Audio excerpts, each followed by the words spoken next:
Hai, nama saya Rio Leonardo Marpaung. Saya seorang mahasiswa. Saya memiliki ide untuk memberantas korupsi. Beginilah ide saya. Korupsi itu telah menyebabkan kesengsaraan kepada rakyat karena telah ada sejak zaman Orde Baru. Nah, pada tahun 2011 saja korupsi telah menggerogoti sekitar 2,169 triliun keuangan negara. Coba bayangkan uang yang sebesar itu digunakan untuk membiayai pendidikan gratis, kesehatan gratis, dan juga pemerataan pembangunan. Bukankah seharusnya Indonesia bisa menjadi lebih baik?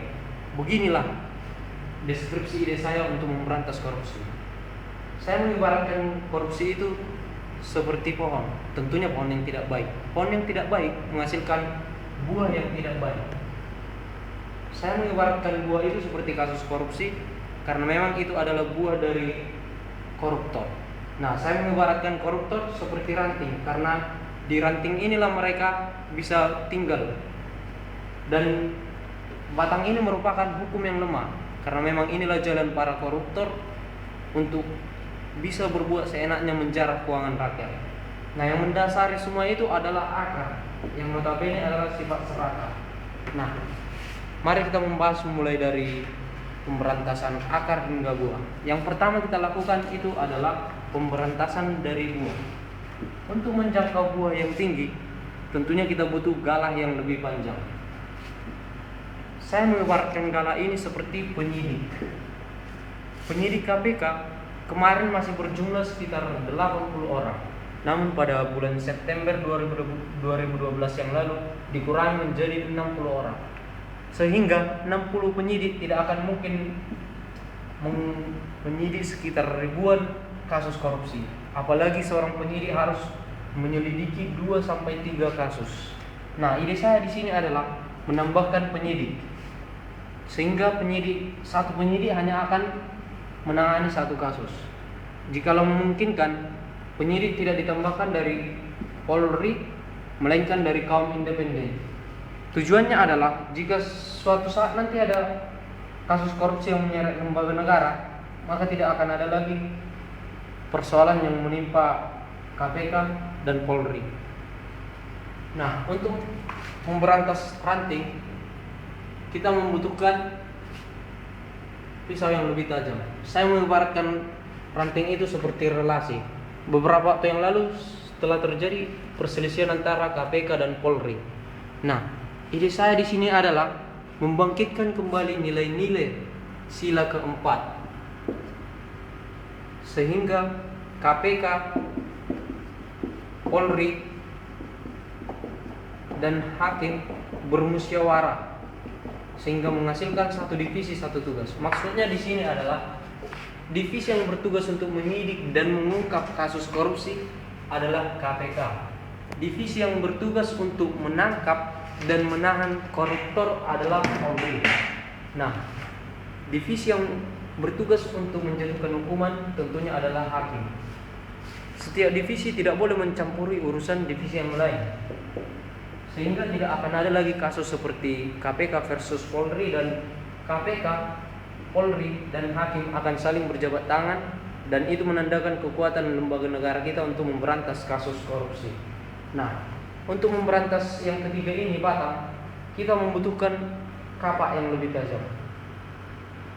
Coba bayangkan, seorang koruptor hanya akan dijatuhi hukuman maksimal 20 tahun penjara.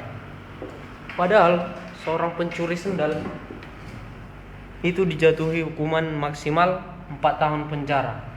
Inilah yang membuat kita bertanya-tanya, bukankah hukum kita di negara ini timpang? Bukankah negara kita ini negara hukum? Nah, ide saya di sini adalah melakukan hukuman tanpa pandang bulu kepada para koruptor, dan satu kasus korupsi itu dihukum seumur hidup. Dan berapapun uang korupsi yang dikorupsi oleh para koruptor, itu sebesar itu pula dikembalikan.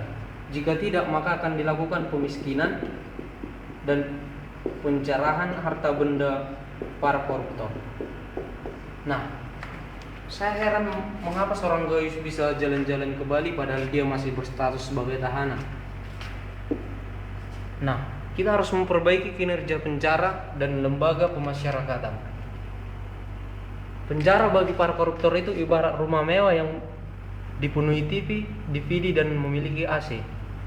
Padahal mereka tidak lebih dari sekedar pencuri yang lain. Nah, ide saya di sini adalah hanya memberikan ruangan 2x2 meter tanpa kasur dan tanpa toilet. Hal ini dilakukan untuk memberikan pelajaran bagi koruptor sehingga koruptor menderita dan timbullah efek jera dan takut untuk melakukan korupsi, dan kasus tersebut pun teratasi. Nah, setelah kita memotong batang, maka kita akan menghadapi tugas yang paling berat, yaitu memusnahkan akar. Mengapa ini menjadi bagian yang tersulit? Karena ini akan berhubungan langsung dengan sekitar 244 juta sifat serakah rakyat Indonesia. Nah, untuk memberantas akar ini kita butuh pestisida yang lebih ampuh.